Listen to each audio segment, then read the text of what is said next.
ఈ అబ్బాయి ఒక తీవ్రమైన మానసిక రుగ్మతతో బాధపడుతున్నాడు. మనుషులను సూదులతో గుచ్చడమే అతడి సరదా.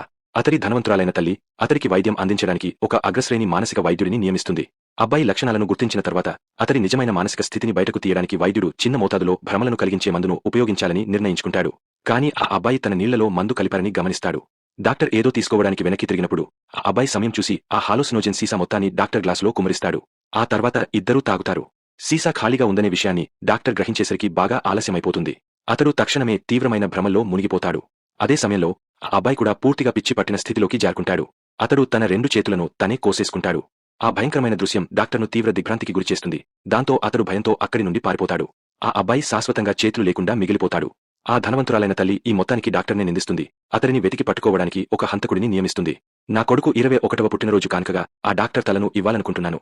కానీ ఆ సైకియాట్రిస్ట్ అప్పటికే వేరే రాష్ట్రంలోని ఒక చిన్న పట్టణానికి పారిపోతాడు. అతడు తన పేరు మార్చుకుని ఒక మానసిక వైద్యశాలను ప్రారంభించి దానికి గౌరవప్రదమైన డైరెక్టర్గా మారతాడు. కానీ ఆ గౌరవప్రదమైన ముసుగు వెనుక అతడు క్రూరుడు. మరింత మంది పెట్టుబడిదారులను ఆకర్షించడానికి ఆ డైరెక్టర్ ప్రేక్షకుల సమక్షంలో ఒక దారుణమైన ఫ్రంటల్ లోబోటోమీ చేస్తాడు.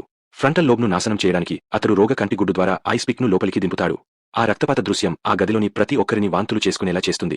ఈ ఆస్పత్రిలో జరిగేది కేవలం లోబోటోమీలు మాత్రమే కాదు.